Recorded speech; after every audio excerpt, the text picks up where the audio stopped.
الحمدللہ رب العالمین والصلاة والسلام علی سید الانبیاء والمرسلین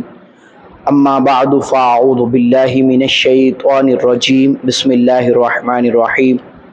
الصلاة والسلام علیک یا رسول اللہ وعلی آلک وصحابک یا حبیب اللہ صلی اللہ علی النبی الامی وآلہ صلی اللہ علیہ وسلم صلاۃ و سلاما علیک یا سیدی یا مکی یا مدنی یا عربی یا قرشی یا ہاشمی یا مطلبی یا رسول اللہ صلی اللہ تعالی علیہ وآلہ وسلم۔ اے برادران اسلام، ویڈیو کے پارٹ نمبر 3 میں انشاءاللہ عز و جل ہم سنیں گے یزید پلید کا کردار کیسا تھا، یہ کیسا شخص تھا، اس کے بارے میں احادیث میں کیا ذکر فرمایا گیا اور اس کے بارے میں اہل سنت و جماعت حنفی بریلوی کا کیا موقف ہے، حنفیوں کا کیا موقف ہے، اور امام احمد بن حنبل کے جو پیروکار ہیں ان کا کیا موقف ہے، اس کے حوالے سے ہم سنیں گے۔ تو لہٰذا ویڈیو کو سکپ نہ کیجیے گا، خوب توجہ کے ساتھ سنیے گا اور پارٹ نمبر 1 اور 2 بھی سنیے گا تاکہ آپ کو ترتیب وائز سننے کی سعادت بھی مل جائے گی اور سمجھنے کی سعادت بھی آپ کو حاصل ہو جائے گی۔ ویڈیو کو پارٹ نمبر 3 میں انشاءاللہ عز و جل ہم یزید پلید کے کردار کے حوالے سے سنیں گے، یہ کیسا شخص تھا، احادیث میں اس کو کیا فرمایا گیا، اقوال ائمہ میں اس کے حوالے سے کیا موقف ہے، اس کو انشاءاللہ عز و جل ہم سننے کی کوشش کریں گے، تو خوب توجہ کے ساتھ سنیے گا۔ یزید حضرت امیر معاویہ رضی اللہ تعالیٰ عنہ صحابی رسول کا بیٹا تھا اور جس کی کنیت تھی ابو خالد، اور یہ امیہ خاندان کا وہ بدبخت شخص ہے جس نے نواسہ رسول، جگر گوشائے بطول حضرت فاطمہ الزہرا رضی اللہ تعالی عنہا کے لخت جگر حضرت امام حسین رضی اللہ تعالی عنہ کے قتل کا سیاہ داغ ہے جس پر ہر زمانے میں لوگ ملامت کرتے رہے ہیں اور قیامت تک اس پر ملامت کرتے رہیں گے، اور رہتی دنیا اس پر ملامت ہوتے ہی رہنی۔ یہ بد باطن 25 ہجری میں پیدا ہوا۔ یزید موٹا، بد خلق اور بدنما تھا، اور یہ فاسق و فاجر، شرابی اور ظالم اور بے ادب اور گستاخ تھا۔ اس کی بدکاریاں اور بے ہودگیاں انتہا کو پہنچ گئی تھی۔ حضرت عبداللہ رضی اللہ تعالیٰ عنہ یہ حضرت حنظلہ رضی اللہ تعالیٰ عنہ کے بیٹے ہیں، اور حضرت حنظلہ رضی اللہ تعالیٰ عنہ وہ شخص ہیں، وہ شخصیت ہیں جن کو غسل فرشتوں نے دیا تھا۔ ان کے بیٹے حضرت عبداللہ رضی اللہ تعالیٰ عنہ فرماتے ہیں واللہ ما خرجنا علی یزید حتی خفنا ان نرما بالحجارت من السماء، یزید پر ہم نے اس وقت حملے کی تیاری کی جب ہم لوگوں کو اندیشہ ہو گیا کہ اس کی بدکاریوں کے سبب ہم پر آسمان سے پتھروں کی بارش ہو جائے گی، اس لیے کہ اس کے فسق و فجور کا عالم یہ تھا کہ لوگ اپنی ماں، بہنوں، بیٹیوں کے ساتھ نکاح کر رہے تھے، شرابیں پی رہے تھے اور دیگر منہیات شریعہ کا ارتکاب کر رہے تھے، اور یہ رواج چلتا جا رہا تھا، اور لوگوں نے نمازیں ترک کر دی تھی۔ اس کو تاریخ الخلفاء صفحہ 142 پر ذکر فرمایا گیا۔ یزید نے مدینہ طیبہ، مکہ مکرمہ کی بے حرمتی کی۔ ایسے شخص کی حکومت کی وجہ سے ارباب فراست اور اصحاب اسرار لوگ ڈرتے تھے ایسے شخص کی حکومت سے کہ اس کی حکومت آنے سے پہلے یا اللہ عز و جل ہمیں دنیا سے ایمان و عافیت کے ساتھ، یا اللہ ہمیں اٹھا لے، ہمیں ایمان و عافیت کے ساتھ موت دے دے، مولا ہمیں ایسے شخص کی حکومت نہ دکھا۔ اللہ اکبر۔ جی ہاں، تو اسی لیے حضرت ابو ہریرہ رضی اللہ تعالیٰ عنہ نے 59 ہجری میں دعا کی اللہ کی بارگاہ میں، اللہم انی اعوذ بک من رأس الستین و امارت الصبیان، یعنی دعا کی یا رب میں تیری پناہ مانگتا ہوں 60 ہجری سے اور لڑکوں کی حکومت سے۔ اس دعا سے معلوم ہوا کہ حضرت ابو ہریرہ رضی اللہ تعالیٰ عنہ آپ حامل اسرار تھے، آپ کو سب معلوم تھا، تو لہٰذا اسی لیے آپ نے دعا کی اور آپ کی دعا قبول ہوئی اور آپ 59 ہجری کو اس دنیا فانی سے آپ رخصت فرما گئے اور آپ نے مدینہ طیبہ زادہ اللہ شرف و تعظیمہ میں آپ نے رحلت فرمائی۔ سوانح کربلا صفحہ نمبر 81 پر اس کو ذکر کیا گیا۔ آئیے اب ہم سنتے ہیں یزید کے بارے میں احادیث میں کیا بیان کیا گیا۔ اللہ اکبر، سنیے۔ رویانی اپنی مسند میں روایت کرتے ہیں کہ حضرت ابو دردہ رضی اللہ تعالیٰ عنہ سے روایت ہے، انہوں نے فرمایا کہ میں نے رسول اکرم صلی اللہ تعالی علیہ وآلہ وسلم کو یہ ارشاد فرماتے ہوئے سنا، اول من یبدل سنتی رجل من بنی امیہ یقال له یزید، میری سنت کا پہلا بدلنے والا ایک شخص بنی امیہ کا ہوگا جس کا نام یزید ہوگا۔ تاریخ الخلفاء صفحہ 142 پر ذکر فرمایا۔ اور ابو یعلا اپنی مسند میں حضرت عبیدہ رضی اللہ تعالیٰ عنہ سے روایت کرتے ہیں کہ حضور اقدس صلی اللہ تعالیٰ علیہ وآلہ وسلم ارشاد فرماتے ہیں کہ میری امت ہمیشہ عدل اور انصاف پر قائم رہے گی، یہاں تک کہ پہلا رخنہ انداز بنی امیہ کا ایک شخص ہوگا جس کا نام یزید ہوگا۔ تاریخ الخلفاء 142 نمبر صفحہ پر اس کو ذکر کیا گیا۔ تو اے برادران اسلام، احادیث میں بھی بتا دیا گیا تھا کہ سنت کو بدلنے والا شخص یزید پلیت ہوگا۔ اور اب سنتے ہیں اقوال ائمہ کہ ائمہ کا اس پر کیا قول ہے۔ حضرت امام اعظم ابو حنیفہ رضی اللہ تعالیٰ عنہ کا یزید کے بارے میں کیا موقف ہے، اور حضرت امام احمد بن حنبل رحمۃ اللہ تعالیٰ علیہ کا یزید کے بارے میں کیا موقف ہے، اور علامہ ابن جوزی رحمۃ اللہ تعالیٰ علیہ ان کا کیا موقف ہے، آئیے اس حوالے سے سنتے ہیں۔ اور بالخصوص حضرت علامہ مولانا سعید الدین تفتازانی رحمۃ اللہ تعالیٰ علیہ نے کیا بیان کیا۔ حضرت علامہ سعد الدین تفتازانی رحمۃ اللہ تعالیٰ علیہ فرماتے ہیں کہ حضرت امام حسین رضی اللہ تعالیٰ عنہ کے قتل اور اہل بیت نبوت کی توہین اور تذلیل پر یزید کی رضا اور خوشنودی تواتر سے ثابت ہے، لگاتار ثابت ہے کہ وہ اس پر خوش تھا، ان کی تذلیل پر وہ خوش تھا بدبخت، لہٰذا ہم اسے برا بھلا کہیں گے، البتہ اس کے ایمان کے بارے میں توقف کریں گے، خاموش رہیں گے، سکوت اختیار کریں گے، نہ اس کو کافر کہیں گے اور نہ اس کو مومن کہیں گے، نہ اس کو کافر کہیں گے ہم، نہ اس کو مومن کہیں گے۔ یہ علامہ سعد الدین تفتازانی رحمۃ اللہ تعالی علیہ شرح قائد نسبی کے اندر فرما رہے ہیں، صفحہ نمبر 117 پر فرما رہے ہیں۔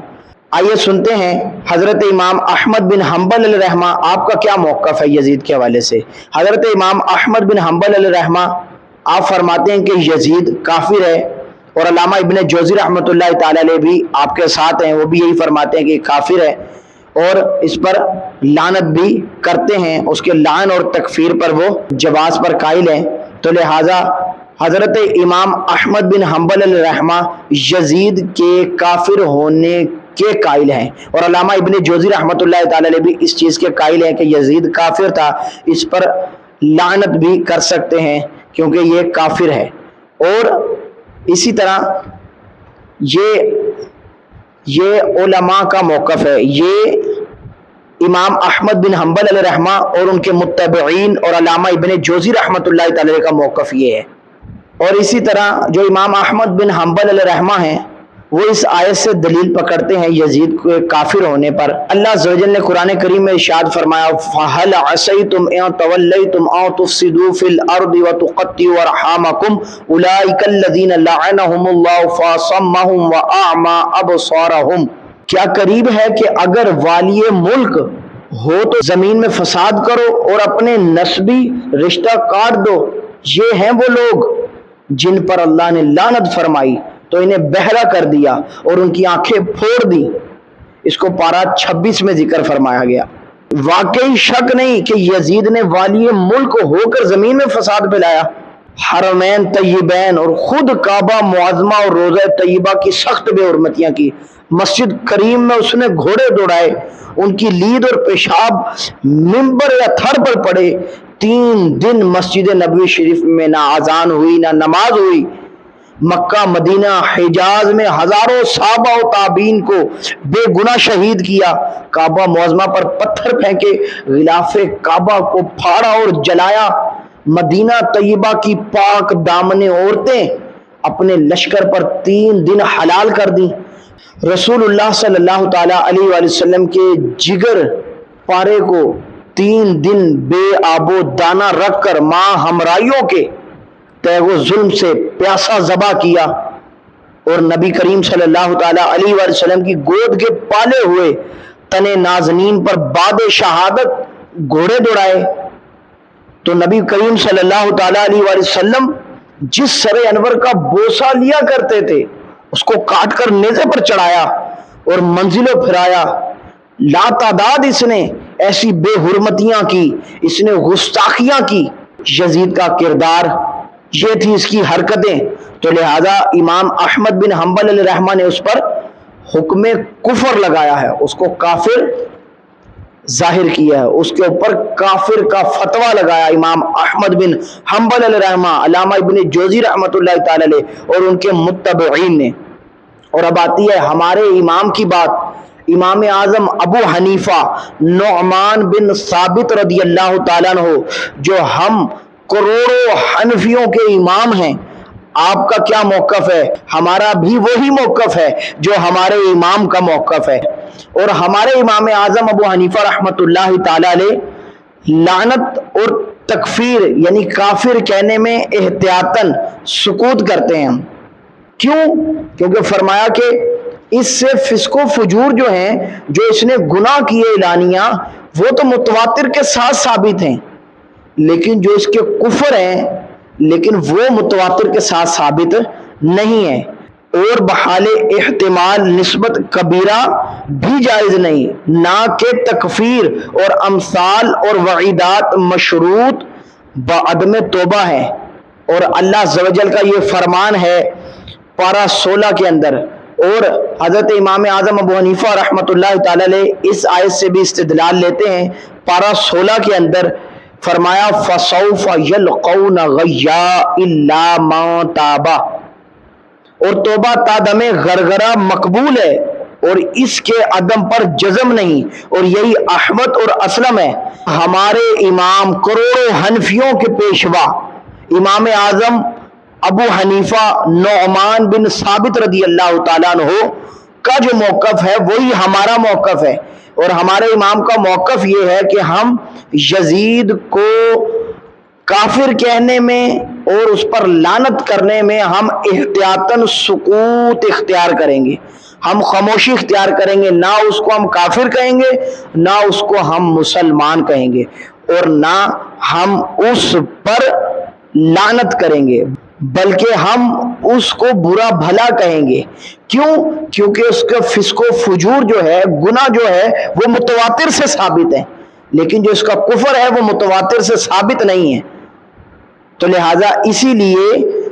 اس پر ہم کفر کا فتویٰ نہیں لگائیں گے۔ ہمارے امام کا یہی موقف ہے، اور جو ہمارے امام اعظم ابو حنیفہ کا موقف ہے وہی ہمارا موقف ہے، لیکن ہم اس کو برا بھلا کہیں گے، ہم اس کو فاسق کہیں گے، فاجر کہیں گے، یزید کو پلید کہیں گے، بدبخت کہیں گے، بے شرم کہیں گے، بے غیرت کہیں گے، لیکن ہم اس پر کفر کا فتویٰ نہیں لگائیں گے۔ تو لہٰذا اے برادران اسلام، ہمیں جلیل القدر علماء و محققین سے یہ بات واضح معلوم ہو گئی کہ ہم یزید کو کیا کہہ سکتے ہیں اور کیا نہیں کہہ سکتے، یہ ہم پر صاف واضح ہو گیا۔ تو لہٰذا جو حنفی ہیں، امام اعظم ابو حنیفہ کے پیروکار ہیں، تو انہیں چاہیے کہ وہ اسی پر عمل کریں جو ہمارے امام اعظم ابو حنیفہ رحمۃ اللہ تعالی علیہ کا موقف تھا۔ یہ جو میں نے موقف بیان کیا امام احمد بن حنبل علیہ رحمہ کا اور امام اعظم ابو حنیفہ رحمۃ اللہ تعالی علیہ کا، کہ امام احمد بن حنبل علیہ رحمہ کے نزدیک یزید کیا ہے، اور امام اعظم ابو حنیفہ جو کروڑوں حنفیوں کے پیشوا ہیں کا کیا موقف ہے، یہ بھی ہم نے سنا۔ تو لہٰذا ہم اپنے امام کے پیروکار ہیں، ہم اپنے امام کے پیچھے پیچھے ہیں، تو لہٰذا جو ہمارے امام اعظم ابو حنیفہ کا موقف ہے وہی ہمارا موقف ہے۔ اس کو فتاوی رضویہ شریف جلد 6 میں صفحہ 107 اور صفحہ نمبر 108 پر ذکر کیا گیا، جو میں نے آپ کو یہ امام احمد بن حنبل علیہ رحمہ اور امام اعظم ابو حنیفہ رحمۃ اللہ تعالی کا موقف بیان کیا کہ یزید کے بارے میں ان کا کیا موقف ہے۔ اور اعلیٰ حضرت رحمۃ اللہ تعالی فرماتے ہیں یزید بے شک پلید تھا، اسے پلید کہنا اور لکھنا جائز ہے، اور ساتھ ہی آپ نے واضح طور پہ فرما دیا کہ رحمت اللہ تعالی علیہ نہ کہے گا اس کو، یزید کو رحمت اللہ تعالی علیہ مسلمان عاشق کے رسول امام حسین کا عاشق نہیں کہے گا اس کو رحمت اللہ تعالی علیہ۔ کون کہے گا؟ اعلیٰ حضرت فرماتے ہیں کہے گا تو ناصبی کہے گا، اہل بیت اطہار کا دشمن کہے گا، اہل بیت رسالت کا دشمن کہے گا یزید کو رحمت اللہ تعالی علیہ۔ لہذا ہم تو عاشق امام حسین ہیں، ہم تو یزید کو پلید کہیں گے، اس کو خبیث کہیں گے، اس کو فاسق کہیں گے، اس کو فاجر کہیں گے، اس کو بے شرم کہیں گے، بے غیرت کہیں گے اس کو، لیکن اس کو ہم یہ نہیں کہیں گے کہ وہ رحمت اللہ تعالی علیہ ہے۔ ہاں جو کہے گا وہ ناصبی ہے، وہ اہل بیت رسالت کا دشمن ہے۔ فتاوی رضویہ شریف جلد 6 کے اندر صفحہ نمبر 114 پر اعلیٰ حضرت نے فرمایا کہ ناصبی کہے گا رحمت اللہ تعالی علیہ۔ آج وہ غور کر لیں جو یزید کو رحمت اللہ تعالی علیہ کہتے ہیں اور یزید کی سائیڈ لیتے ہیں، ان کو اس حوالے سے سوچنا چاہیے کہ جو یزید کو فاسق و فاجر ہی نہ کہے بلکہ امیر المومنین کہے، تو سنیے جو یزید کو امیر المومنین کہتا ہے اس کو حضرت عمر بن عبدالعزیز رضی اللہ تعالیٰ عنہ کیا سزا دے رہے ہیں۔ سنیے، نوفل بن ابو الفرات کہتے ہیں کہ میں ایک روز اموی خلیفہ حضرت عمر بن عبدالعزیز رضی اللہ تعالیٰ عنہ کے پاس بیٹھا ہوا تھا، ایک شخص آیا، اس نے یزید کو امیر المومنین یزید بن معاویہ کا، حضرت عمر بن عبدالعزیز رضی اللہ تعالیٰ عنہ اس شخص سے فرمانے لگے کہ تو اسے امیر المومنین کہتا ہے یزید کو، تو آپ نے حکم دیا کہ اس شخص کو 20 کوڑے مارے جائیں۔ تو برادران اسلام سنا آپ نے کہ حضرت عمر بن عبدالعزیز رضی اللہ تعالیٰ عنہ آپ نے اس کو 20 کوڑے لگوائے۔ تاریخ الخلفاء صفحہ 142 پر اس کو ذکر کیا گیا۔ تو اس واقعے سے صاف معلوم ہو گیا کہ جو آج یزید کی حمایت کرتے ہیں، یزید کو امیر المومنین کہتے ہیں، یزید کو رحمت اللہ تعالی علیہ کہتے ہیں، لہذا وہ امام حسین سے محبت نہیں کرتے، وہ امام حسین کے دشمن ہیں، وہ اہل بیت اطہار کے دشمن ہیں، وہ ہمارے بھی دشمن ہیں۔ جو یزید کو رحمت اللہ تعالی علیہ کہے، یزید کو امیر المومنین کہے، حالانکہ اس نے اتنے فسق و فجور کیے، اس نے اتنے زیادہ گناہ کیے، بے حرمتیاں کی، گستاخیاں کی، اہل بیت اطہار کو تکلیفیں دی، اہل بیت نبوت کے چراغ کو شہید کیا بے دردی کے ساتھ، تو اس کو یزید پلید کہنا چاہیے، اس کو خبیث کہنا چاہیے، اس کو بے شرم کہنا چاہیے، بے غیرت کہنا چاہیے، لیکن اس کو رحمت اللہ تعالی علیہ نہیں کہنا چاہیے، اس کو امیر المومنین نہیں کہنا چاہیے۔ تو لہٰذا اے برادران اسلام، ہمیں ہمارا موقف ہمارے امام نے صاف صاف سمجھا دیا کہ حنفیوں جو میری پیروی کرنے والے ہو سن لو، ہم نے اس حوالے سے احتیاطاً سکوت کو اختیار کرنا ہے، نہ ہم اس کو کافر کہیں گے، نہ ہم اس کو مومن کہیں گے، ہاں اس کو ہم برا بھلا کہیں گے، یزید کو پلید کہیں گے، اس کی جو جو القابات اس کو برے دے سکتے ہیں وہ دیں گے، لیکن ہم تکفیر اور لعنت کے حوالے سے ہم سکوت اختیار کریں گے۔ تو لہذا بھائیوں، جو ہمارے امام اعظم ابو حنیفہ کروڑوں حنفیوں کے پیشوا نعمان بن ثابت رضی اللہ تعالیٰ عنہ کا موقف ہے، وہی ہمارا موقف ہے، ہم انہی پر سر تسلیم خم کرتے ہیں۔